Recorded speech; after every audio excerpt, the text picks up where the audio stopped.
I'm rocking my Bears gear for this one, y'all. Because we in the playoffs, right? We is in the playoffs, man. And it feels so good to be in the playoffs. Bear down, baby. Bears Nation. But normally I would have the organ plan, right? Today, it's the end of the year. I want to talk to y'all real quick. I don't want to do no organ plan, none of that. Let's just talk, okay? Let's talk, okay? Let me warn you real quick. Warn y'all real quick. Healing don't feel good at first. It feels lonely. It feels quiet. It feels like you made the right decision, and now you're sitting there like, damn, was it supposed to feel like this? Well, you didn't mess up. You just stopped entertaining clowns. So let's talk about it. It's your boy, Trillionaire Chuck, and today's episode on Sidepiece Sermons, episode 7. We're just gonna get straight into it. Y'all know what the title is: Healing Lonely. Let's get into it. So, where I tell you the truth, people keep dodging it. Now, the last episode, though, we talked about being too loyal to people who treat you like an option. Okay, now, here's what nobody tells you after you walk away, right? It gets quiet. Your phone stops buzzing. The chaos disappears. Trust me, when I talk about this stuff, Trillionaire Chuck been through it, which is why I help you guys overcome it, right? And that's when people panic, right? Not because they miss the person, but because they miss the noise, right? Because they miss the noise. And what I'm trying to say is that, you're used to the person calling, you're used to the conversations, and then the arguments, you kind of get accustomed to a certain flow, a certain rhythm. But then when it stops, your rhythm is off balance. You're off track. You start thinking, you're looking for that person to like try to call back, but then, you chose to just leave them alone. You didn't want the chaos. You don't want to deal with the foolishness anymore. And it's understandable. But so, why healing feels so lonely, right? Here's the uncomfortable truth, everybody. Some of y'all don't miss toxic people. You don't. Some of y'all don't miss them. You miss being distracted. You miss having something to react to. You miss having something to complain about. You miss feeling needed, even if it was draining you. Peace feels uncomfortable when your nervous system is addicted to stress. That's why healthy seasons feel boring at first. You're detoxing, right? You're eliminating the noise. You're trying to find yourself. And at first, it gets lonely. It's uncomfortable. You're thinking. You're halfway going through the motions, right? Because you can only tell your friends, family members, the same thing over and over before they even be like, you know what? Enough's enough, okay? we don't want to hear it no more. At the end of the day, you still got to go through it, right? So, this is the thing where I have a phrase where I say I don't deal with toxic. I'm not a toxic person. I say that to say because every day I'm not finna wake up and look for an argument or try to start an argument, right? That's not what I do in my actual life. If I'm to be honest with you, I wake up and I look at my goals on the wall. I take time to myself, be silent, right? And then I go forward, right? I bring the energy to whomever I speak with, right? Big heart, love big, right? Caring person, right? And sometimes when you're done dealing with people who are draining and toxic, the reason I say the healing feels so lonely is because you've grown out that rhythm. You're like, dang, well, I'm missing such and such. When it really wasn't probably good for you in the beginning. That's why you had to detach. That's why you detox, okay? But it does get better. So let me put this in like a sports analogy, right? The off season, nobody posts, right? Well, nowadays everybody's posting their off season workouts, but back then they didn't. So let me put it to you like this, y'all. The off season, whether it's football, basketball, whatever sport it is, right? It's no crowds, it's no cameras, no applause. But like I said, now it's cameras. People like to record the off season workouts. I don't know why. It's just an empty gym in early mornings. That's the season you're in right now. Nobody claps for discipline. Nobody celebrates quiet growth. But every champion knows this is where the work happens. You're not lonely. You're in training. I'm going to say it again. You're not lonely. You're in training. You're trying to find yourself.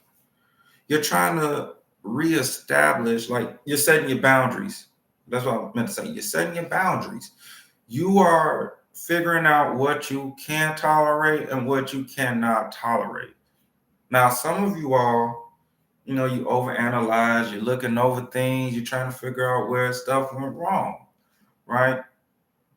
First thing I always say, you got to look in the mirror. Did you do everything possible to salvage the relationship? Was the relationship that bad? Like, was it? Because if it wasn't, then all it needs is understanding. And that's what some of you all miss. It's understanding. You're not trying to understand who you're with. And that's not how it goes. Right? You have to understand the person you're with. You have to learn them. Some of you all aren't willing to learn them. That's why I say all the time, you like the idea of being the only one for somebody, but you don't like the work that it takes to be that only person with that someone. You don't, right? Because as stated before, relationships are hard work, right? But no one talks about the breakup when it don't work out, right? What you have to do to finally get back to who you are. What did you learn? Did you actually take time for yourself? Because some of y'all jump into another one. Some of y'all be around a lot of people to try to cope with it. And realistically, that's the time you just need to be to yourself, even if it hurts. Be to yourself. Quiet your mind and just think. And just think and understand, what it is that moving forward, what you allow, what you tolerate, and what you don't tolerate.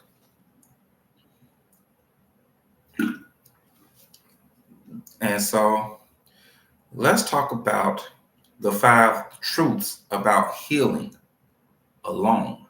Okay.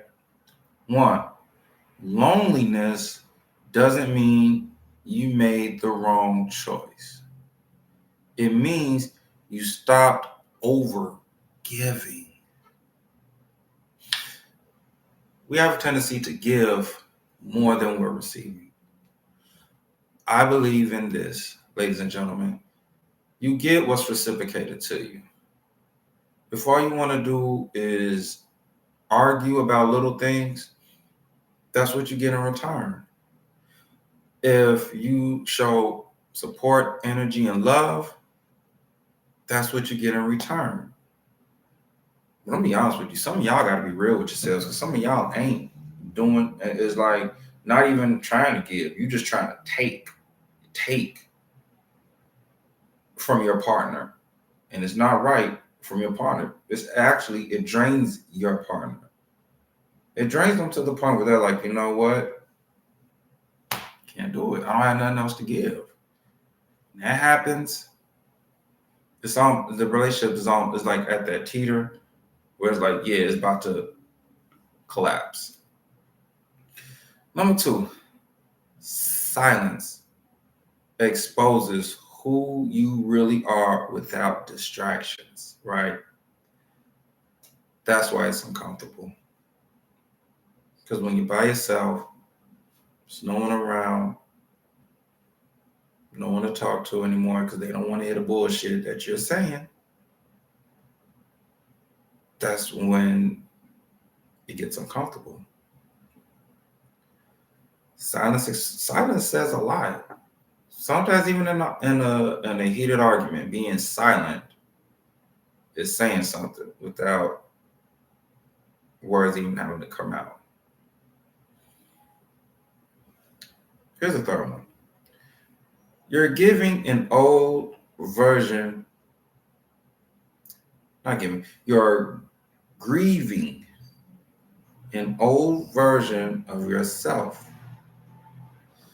The one who tolerated nonsense just to feel connected.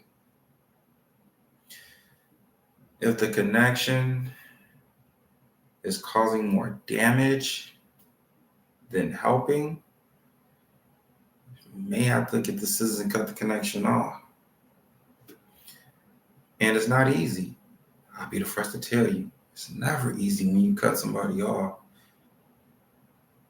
But if you cut them off, let it be for the right reasons. Sometimes you could cut somebody off because you're not emotionally ready to be with that person.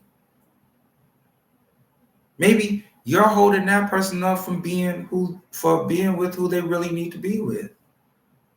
I think that's wisdom, and that's smart to identify that. But at least give that person that closure. Number 4. This season is building discernment, right? So you don't let the same energy back in with the new face. That's the problem I've been hearing from people and seeing in 2025. You're getting in a relationship with the same energy from the last one. So you're always on guard. And it's like, you're just on alert. Okay, I'm ready. I'm looking for bullshit. Where's it at? Come on. I know it's coming. You're anticipating for it to fail before you even give it a chance to succeed. If your mind is always, I'm looking for the bullshit. I'm ready. All right. Because you're pumping yourself up so you don't feel the heartbreak. No. Like when you step into that new relationship, there should be new energy, not old. Now, this is what I mean, because we use the term healed. Like, yeah, we're fully healed. No, healing is not yeah, I fully healed from the situation. No, you just learned how to move forward from the situation. You understood what it did to you. You understood that it hurt you. Now you understand how to handle it without losing yourself. That's healing. Avoidance is not healing at all. It's not. Okay. Silent punishment is not healing. Okay. Learning how to deal with the issue that once hurt you, recognizing it, understanding it, and moving forward from it, that is healing. Number 5, being alone is better than being drained. Peace over performance. Sometimes things can get a little chaotic. You may have to take a step back from it. I've never been a firm believer, ladies and gentlemen, of, taking a step back, right? I'm always a firm believer of a strong communication. And I feel every relationship, as I speak to you all, like I said, we're just talking here. We're just talking. Should have that sit down and have the talk and actually just listen. Not react. Let's listen and understand. The biggest problem in relationships amongst the Black community is we not understanding and not effectively communicating with each other. Sometimes it can feel like one is always trying to get the one up on the other person. No, it's not like that. You really got to dive in deep. You got to really sit and just be like, you know what? Okay, what's happening? What's really going on? And you got to take that constructive criticism. And before you could grow, you have to take constructive criticism. Okay, especially if it's coming from a good place. Not everybody is going to agree with you. And if you have a lot of people that's always agreeing with you, then you might need to change the circle of your friends, because no, somebody's lying to you. Okay. You really got to understand who you're with. That itself takes time, right? And that's probably why some people just prefer to be by themselves, because it's peaceful. They don't know how to be with someone else. They don't have the emotional bandwidth or the strength to deal with being with someone else. They know what makes them happy. They don't want to learn what makes the other person happy. Which is why I laugh when people be like, yeah, I want to get married. Do you know how hard? Ask any married couple. How did they do 10 years together married, 30 years together married? Ask them the ups and downs.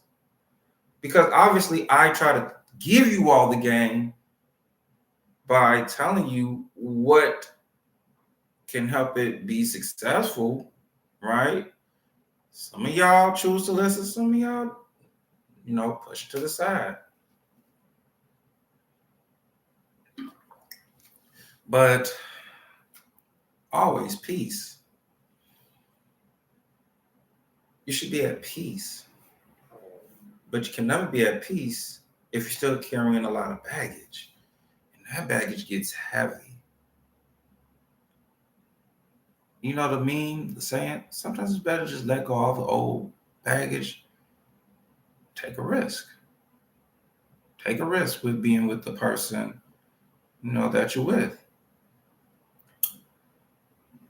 But if that relationship falters and y'all exhaust, you did every single option, even counseling, because I always recommend counseling. It's always good to go to a shrink, because this is what they're paid to do. Then just take time to yourself and find out what makes you happy. And before you jump into that next relationship, make sure you are not carrying the same energy from the last one. It's like you got to erase what happened in the past. But if you start noticing things that kind of trigger you, take a second to think, okay, before you react, take a second and think, to be like, you know what? Okay, I've been down this road. This is how I reacted last time. What was the outcome of me reacting like this? Okay, this is a moment to show that I've grown from it, and this is now the new approach I'm going to take. That is growth, ladies and gentlemen. So, as I close, just want to let you know, lonely doesn't mean lost. Quiet doesn't mean empty. It means you finally chose yourself over chaos. Healing feels lonely at first because you stop being available to nonsense. So stay there, because believe me, ladies and gentlemen, it does get better. And before I close, with the end of 2025, I like to thank all the people who took time to watch the episode, soak in the information, and really understand the message that's delivered in every episode. And hopefully, it helps you on your journey through life as you progress in your relationships, or as the side dude, looking to be the main dude. It's your boy Trillionaire Chuck, wishing you a happy holidays, happy New Year. I'm out.